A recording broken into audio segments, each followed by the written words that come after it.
Talkers, welcome to my channel money talks with Payal. So Wipro को लेके इस वीडियो में हम लोग डिस्कशन करने वाले हैं। तो आज के दिन हमें विप्रो में एक अच्छी रिकवरी देखने को मिल रही है। 2.5% ऊपर है जिस वक्त मैं ये वीडियो बना रही हूँ, 585 पे है। अभी रिकवरी देखने को मिल रही है। तो कई लोगों के मन में ये क्वेश्चन होगा कि क्या अभी हमको एग्जिट कर जाना चाहिए या वेट करें। और कई लोग जो लोग 739 के लेवल पे और बहुत ही 700 के लेवल पे फंसे हुए हैं, उनके दिमाग में भी ये क्वेश्चन होगा कि अभी हमें क्या करना चाहिए, क्या अभी रिकवरी वापस से हो रही है या वापस से ये गिर सकता है। उसको लेके इस वीडियो में हम बात करेंगे।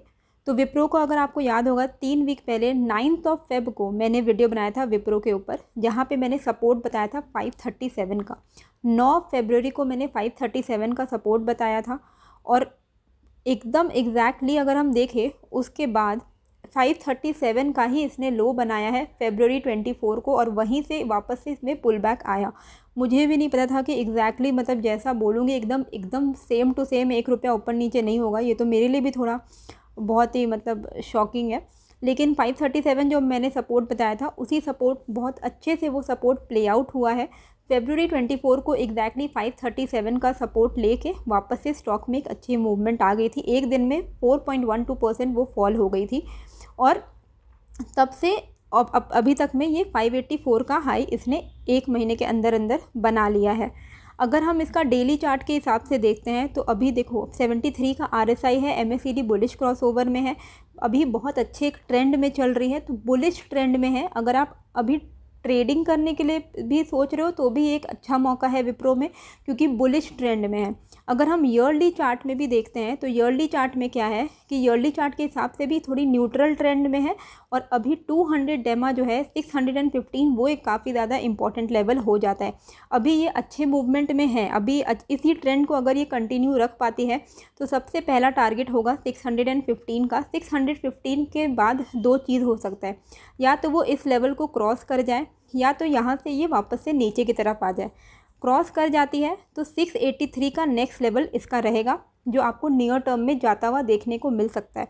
तो जो भी अभी ख़रीदारी करना चाह रहे थे और जिनको भी एवरेज करने का मौका मिला, जिन्होंने भी एवरेज किया, आप इन लेवल्स को ध्यान में रख सकते हो। वैसे अगर लॉन्ग टर्म की हम बात करें तो बिल्कुल आपको देखना ही नहीं चाहिए कि क्या करना है हमें क्या नहीं, क्योंकि Wipro in long term like 3, 5, 4, 10 years आपको अच्छे रिटर्न देंगे। पर अगर आपको नियर टर्म में प्रॉफिट चाहिए तो मैं आपको उसके लिए ये लेवल्स बता रही हूँ कि 615 को अगर ये तोड़ पाती है तो 683 के लेवल्स को ये टच कर पाएगी। 680, 683 के लेवल्स को 615 से अगर ये नीचे की तरफ चली जाती है, वापस से रिवर्सल आ जाता है, तो फिर आप ध्यान रख सकते हो 530 से लेके 540 के लेवल्स को। ओके, ये लेवल ब्रेक डाउन नहीं होना चाहिए। 530 से 540 लेवल्स जो है एक स्ट्रॉन्ग सपोर्ट जोन है। और अगर वर्स्ट केस सिनारियो की अगर हम बात करें, जो मुझे नहीं लगता कि 500 को ये तोड़ना चाहिए, विप्रो ऑलरेडी इसने अपना एक बेस बना लिया है।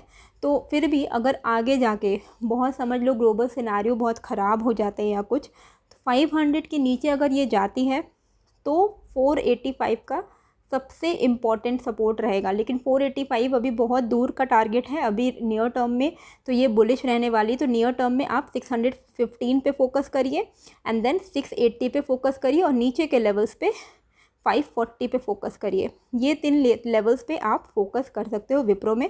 बाकी जो लॉजिक है कि विप्रो अभी क्यों बढ़ रहा है और ओवरऑल IT सेक्टर ही क्यों बढ़ रहा है, उसका रीज़न है कि रुपी जो है ना वो अभी लाइफ टाइम लो पे है, 76.96 अगेंस्ट US डॉलर।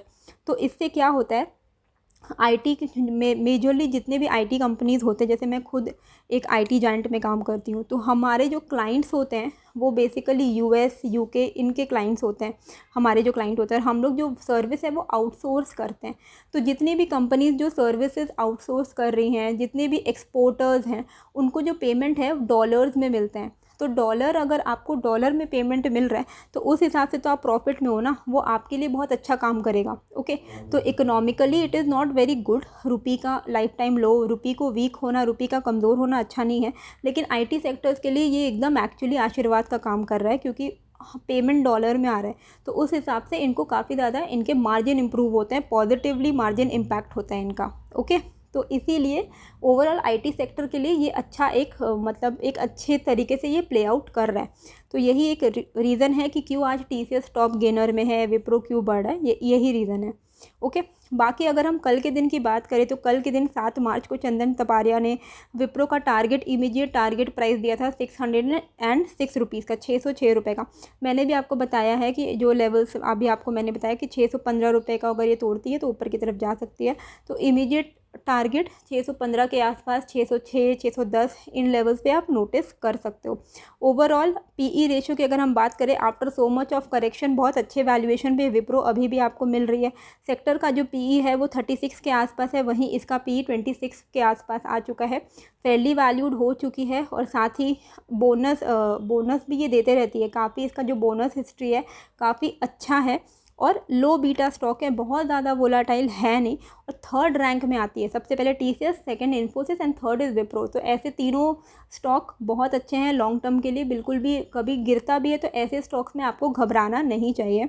और रिटर्न्स की अगर हम बात करें तो देखो, पेशेंस का जो रिजल्ट है वो आपको इनके रिटर्न्स में दिखेगा कि अगर आप पेशेंस रख के इनमें होल्ड करते हो तो 3-5 साल में आपको अच्छे रिटर्न्स ये कंपनी लाके देती है। तो आई होप आपका जो पैनिक है विप्रो को लेके वो दूर हो गया होगा। अगर आप एवरेज अभी तक आपने नहीं किया, आप चाहो तो कर सकते हो अभी भी it is not very late. ऐसा कुछ नहीं है कि बुलिश रन में चला गया है, आपकी गाड़ी छूट गई है, ऐसा कुछ भी नहीं है। बहुत ज़्यादा मेजर लॉस में हो तो एवरेज आराम से कर सकते हो, लॉन्ग टर्म के लिए तो अच्छी है, जितना ऐड करो उतना अच्छा। तो नए हो तो सब्सक्राइब कर लीजिएगा। मिलते हैं फिर एक नए वीडियो के साथ। Thank you.